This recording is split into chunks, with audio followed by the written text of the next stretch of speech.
ഡൽഹി കൽക്കാജി ക്ഷേത്രത്തിൽ സ്റ്റേജ് തകർന്നു വീണ അപകടം.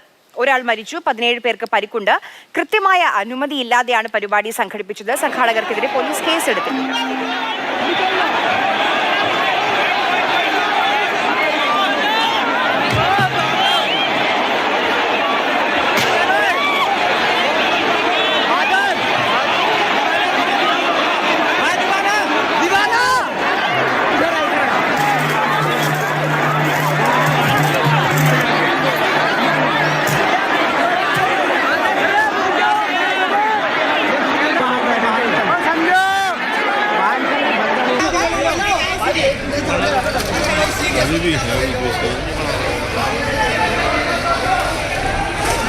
അർജുൻ പീതാംബരൻ ഡൽഹിയിൽ നിന്ന് വിവരങ്ങളുമായി ചേരുന്നുണ്ട്. അർജുൻ, ഈ ഉത്തരേന്ത്യയിലെ പല ക്ഷേത്രങ്ങളിലും ഇങ്ങനെ ഉത്സവങ്ങളൊക്കെ നടക്കുമ്പോൾ ഈ പന്താളുകൾ, താൽക്കാലിക പന്താളുകൾ കെട്ടാറുണ്ട്. പക്ഷെ പലപ്പോഴും ഇതിന് ബലമുണ്ടാകാറില്ല, കൃത്യമായ സുരക്ഷാ സംവിധാനങ്ങൾ ഉണ്ടാകാറില്ല എന്ന പരാതി കേൾക്കാറുണ്ട്. അതിന്റെ ഒടുവിലത്തെ ഉദാഹരണമാണ് ഈ കണ്ടത്.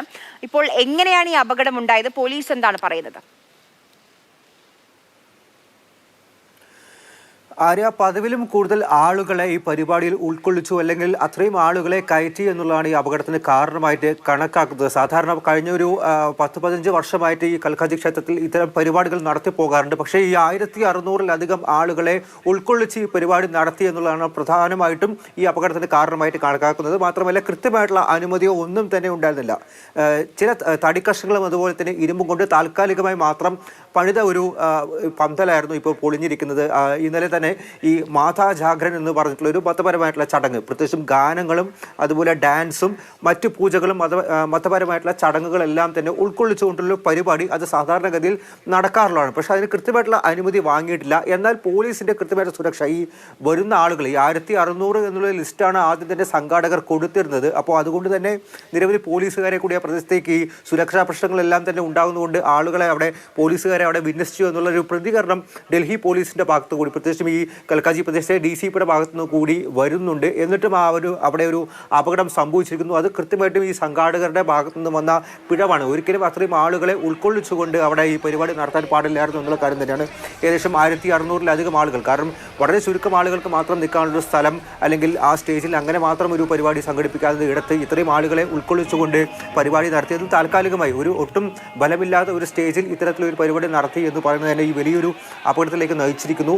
പരിക്കേറ്റവരെ എല്ലാം തന്നെ അതുപോലെ എയിംസിൻ്റെ ട്രോമ സെൻ്ററിലും അതുപോലെ സഫ്ദർജംഗ് ആശുപത്രിയിലുമാണ് നിലവിൽ പ്രവേശിപ്പിച്ചിരിക്കുന്നത്. ഇവരുടെ ആരോഗ്യനില ഇപ്പോൾ തൃപ്തികരമാണ്. ചിലർക്ക് ഫ്രാക്ചേഴ്സ് എല്ലാം തന്നെ ഉണ്ട്. അവർ ചികിത്സയിൽ തുടരുകയാണ്. വൈകാതെ തന്നെ ഡിസ്ചാർജ് ചെയ്യാനായിട്ട് സാധിക്കുമെന്ന് പറയുന്നു. പക്ഷേ അപ്പോഴും ഈ തിക്കിലും തിരക്കിലും പെട്ട് ഒപ്പം തന്നെ ഈ അവശിഷ്ടങ്ങൾ മേലേക്ക് പതിച്ചിട്ട് കൂടിയാണ് ഒരു മരണം സംഭവിച്ചത്. ഇവരെ ആശുപത്രിയിലേക്ക് അഡ്മിറ്റ് ചെയ്യുന്നതിന് മുമ്പ് തന്നെ ഈ അപകടം സംഭവിച്ചിരുന്നു. ഈ കഴിഞ്ഞ അർദ്ധരാത്രിയാണ് ഇത്തരത്തിൽ അപകടം സംഭവിച്ചത്. ഈ രാത്രി 12 മണിയോടടുത്ത് തന്നെ ആ ഒരു സമയം കൂടി ഇത്തരത്തിൽ ഈ അപകടത്തിൻ്റെ ഒരു വ്യാപ്തി വലുതാക്കാൻ വേണ്ടിയിട്ടുള്ള കാരണമായി എന്നുള്ളൊരു കാര്യം കൂടി കണക്കാക്കുന്നുണ്ട്. എന്തായാലും ഈ സംഘാടകർക്കെതിരെ IPC 188 അടക്കം, അതായത് മനഃപൂർവ്വമല്ലാത്ത നരഹത്യയും അതുപോലെ അശ്രദ്ധമായിട്ടുള്ള രീതിയിൽ കാര്യങ്ങൾ നടത്തി ആളുകളുടെ ജീവൻ അപകടത്തിലാക്കുന്ന കാര്യങ്ങളിലേക്ക് കൂടി എത്തിയെന്നുള്ള കാര്യം ആരോപിച്ചുകൊണ്ട് കേസുകൾ കൂടി രജിസ്റ്റർ ചെയ്തിട്ടുണ്ട്.